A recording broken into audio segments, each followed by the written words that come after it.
Nous allons écouter maintenant notre dernier témoin, témoin numéro 4. Veuillez vous présenter à la barre, je vous prie. Pouvez-vous décliner votre identité? Olivier Dauvert. C'est tout? C'est déjà beaucoup. Merci beaucoup, Monsieur Dauvert. Vous connaissez la procédure. Avant d'être interrogé par la Cour, pouvez-vous jurer de vous exprimer dans l'intérêt des générations futures? Levez la main et dites « je le jure ». Je le jure. Monsieur le procureur, le témoin est à vous. Merci Madame la Présidente. Bonsoir Monsieur Dauvert. Bonsoir. C'est beaucoup d'être Monsieur Dauvert et c'est pour ça que je vais vous poser une question très importante, historique, vertigineuse. Est-ce que les Français consomment moins qu'il y a 10 ans? Et si oui, pourquoi? Ils ne consomment pas moins, mais ils ne consomment pas plus. Et c'est la première fois dans l'histoire contemporaine du commerce et de la conso que l'on a, quand on accepte de le regarder sur un temps moyen terme, c'est-à-dire une dizaine ou une quinzaine d'années, une consommation qui ne progresse plus. Ça veut dire qu'on a en gros, suivant les années, on est légèrement positif. Ce n'est pas mon avis, ce sont des faits. INSEE, consommation des ménages. Donc soit une consommation qui est très légèrement positive, soit très légèrement négative. Et le hasard fait que, sur les 15 dernières années, la moyenne tombe pile à 0, en incluant l'année Covid où on a fait en gros, pour faire simple, moins 4, et l'année post-Covid où on a fait plus 4. Là aussi, ça faisait 0. Et l'inflation, dans ce contexte, peut-être plus récent aussi, qui a un impact? L'inflation est quelque chose qui est assez récent. Je vous rappelle que jusqu'à une période très courte, on était soit en stagflation, soit même, si on parle le cas des courses alimentaires, en déflation. C'est important de le préciser. La deuxième question, elle concerne les grandes marques qui ont... C'est pas de nouveau, mais ça fait un moment, mais ça reste une tendance de plus en plus émergente, on va dire, mais un vrai signal faible, une vraie tendance lourde. C'est ces grandes marques qui s'adressent directement aux consommateurs pour la vente, sans passer par des distributeurs, par des intermédiaires. Je pense à une marque comme Nike, on a cité Nike tout à l'heure, Nike fait ça par exemple. Il vous épargne entre guillemets d'aller chez Foot Locker ou chez Citadium et vous êtes en direct avec le consommateur. Là, il se passe quelque chose. Est-ce que ça, c'est une tendance qui est forte selon vous pour le futur et est-ce que ça risque pas de rendre encore plus les acteurs traditionnels obsolètes? Le fantasme de toutes les marques, par principe, est de s'émanciper de toute forme d'intermédiaire.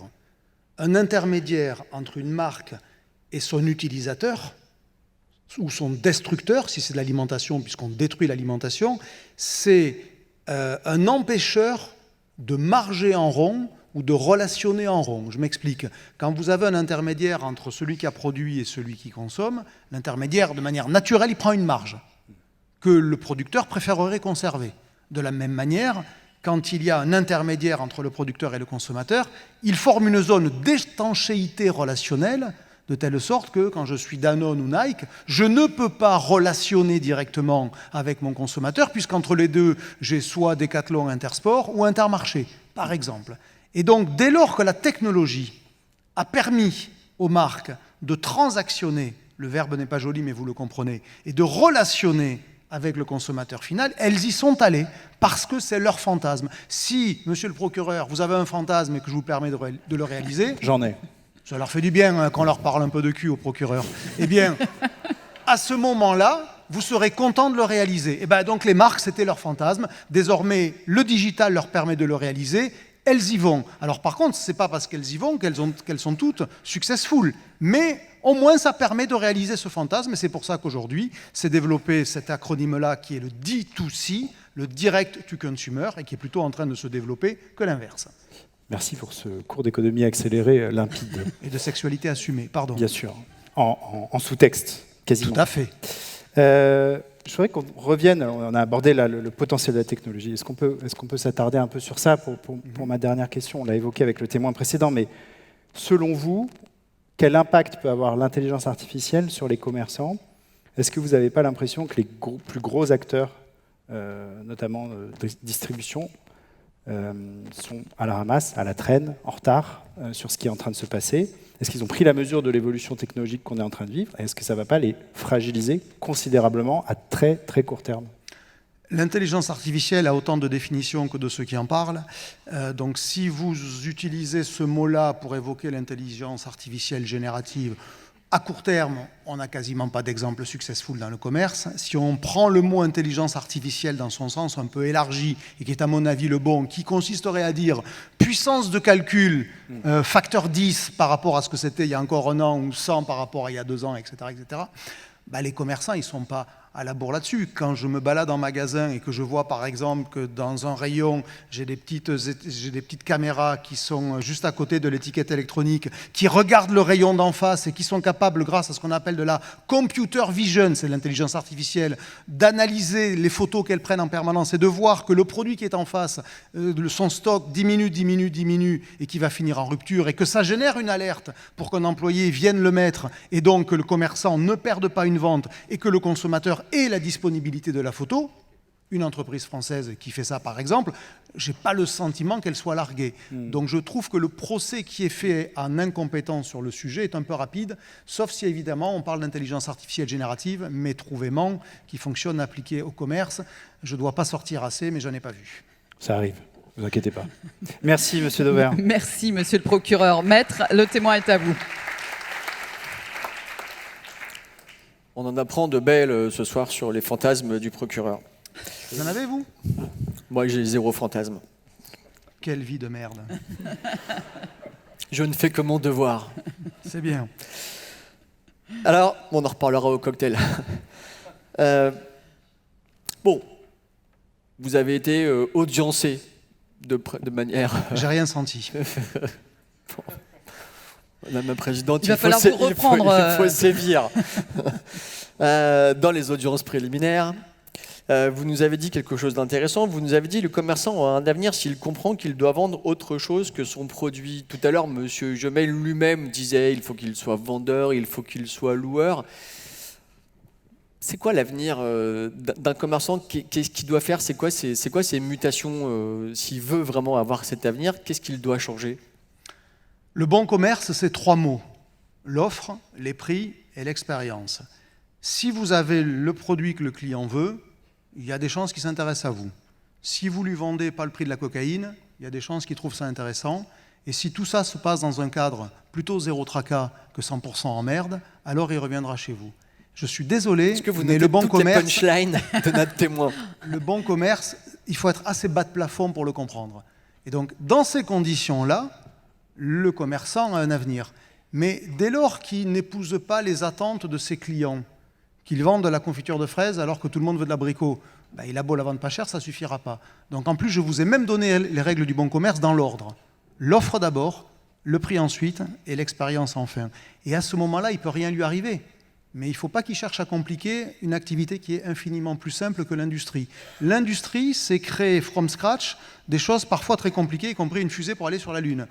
Le commerce et la distribution, c'est juste prendre un produit qui est là et l'amener à côté, là où il y a le client, là où il y a la demande consommateur. Et en ce sens, il y aura toujours besoin d'une activité de commerce, parce que sauf si l'imprimante 3D est généralisée, l'impression 3D est généralisée, et qu'elle peut adresser tous les produits, alors on aura toujours besoin d'usines qui produiront dans des endroits où le foncier ne coûte pas très très cher et où il y a de la main-d'œuvre, en grande quantité pour des économies d'échelle, mais assez probablement les consommateurs ne seront pas juste autour de l'usine. Donc on aura toujours besoin de quelqu'un pour assurer cette translation des produits entre le lieu où ils sont fabriqués et le lieu où ils sont consommés. Et en ce sens, la fonction de commerce est consubstantielle à l'économie contemporaine et elle ne peut pas disparaître.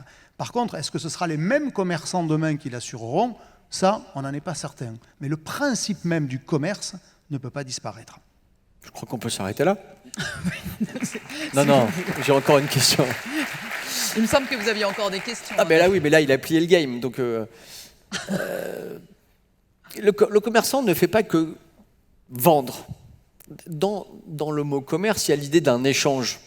Quand, par exemple, ma lunette se dévisse, qu'est-ce que je fais? Je vais chez l'opticien du coin, il me le revisse, éventuellement même, il m'offre un petit café, et quand je lui demande « est-ce que je vous dois quelque chose ?», il me dit « non, ça va ».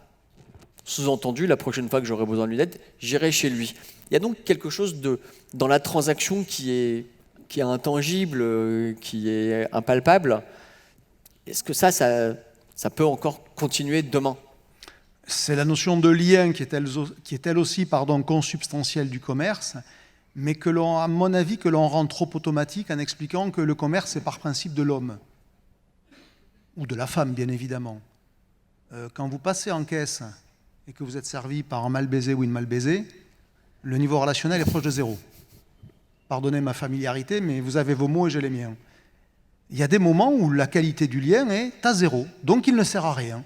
Donc par exemple, la fonction d'encaissement, très majoritairement, basculera vers une activité sans lien, puisqu'il y aura une machine qui me permettra d'aller à mon rythme, qui ne fera pas de remarques désagréables le cas échéant, parce que c'est impossible pour un homme normalement constitué ou une femme d'être en empathie avec son client 8 heures par jour, sourire aux lèvres et en étant heureux ou en faisant semblant de l'être, de passer des articles devant un scanner optique. C'est pas possible. Donc il y a des moments où le lien il apporte rien. Par contre, il y a des moments où je suis en demande de lien. Quand je cherche une réassurance, un conseil, une certitude sur un produit, à ce moment-là, le lien a de la valeur.